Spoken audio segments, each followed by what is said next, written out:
Well, I guess my faith story and my relationship with Jesus Christ begins with the lack of it. And that was my first sentence that I said as a baby was, "I'll do it."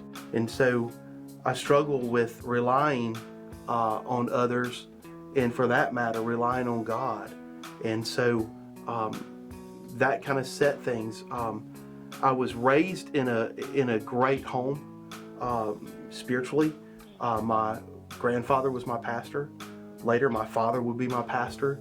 And so I accepted Christ and was saved at on September the 18th, 1979, in a small Baptist church in Marietta, Georgia.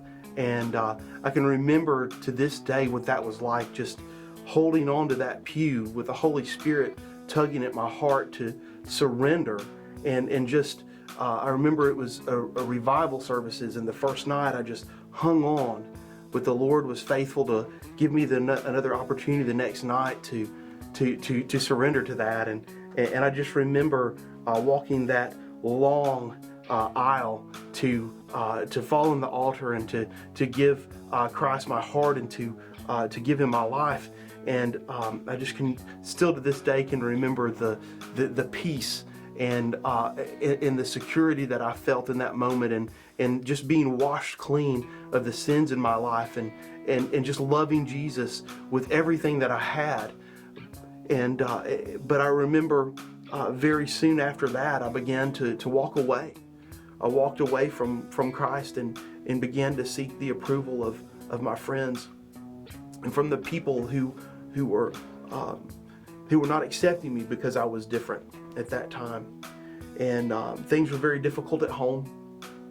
It was a struggle in that, and so I remember just focusing all of my attention on having relationships with friends instead of my relationship with Christ. I had moved from a place where I would read and study every day and would spend time in my room by myself with Jesus, just me and God and the Holy Spirit, just in communion together. And I quit doing that. I began to try to build relationships that I thought meant something, but truly were just about having a good time. As time went on, it got worse. When I reached college, I began drinking because that's what everybody else was doing. And so if I knew that if I were to say, well, I don't drink, then I wouldn't be accepted. Of course, that led to a disaster. And the faithfulness of God was so wonderful. He sent me my bride. Even in the middle of that, when I left school, I began to focus on my relationship with Christ again, and to try to not pursue a social life, but to spend time with Him. God had put certain circumstances in place to allow that to happen. And in that time, I met my wife. I met Jennifer, and she became the focus, not only the focus of my life, to the point to where I wanted to marry her. She was a gift from God, and He was so faithful to give me that. And one of the biggest moments that happened, of course, was our engagement. I can remember Jennifer and I had decided to get married, and so I went to her dad to ask for her hand. And my father-in-law, he asked me, he said, "So how do you think you're going to take care of my daughter? And how are you going to provide for her?" And I said to him, I said, "Well, God will provide for us." And I remember in that moment when I said that my heart really moved in the direction of I will do it, not really that God would do it. He looked at me and he said, "Well, it'll take a lot more than God." And he was right in the sense that I had to put the effort there.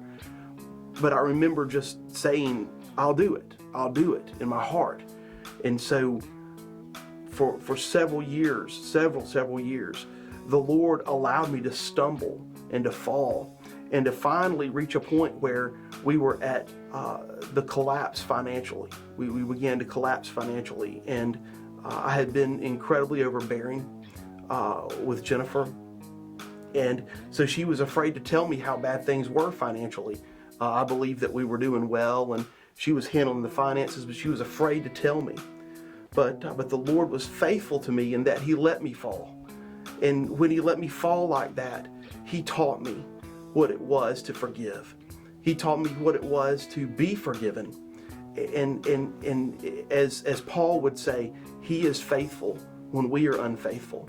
And in that, my relationship with Him, He brought me to a place to where I could completely surrender and give Him every part of my life.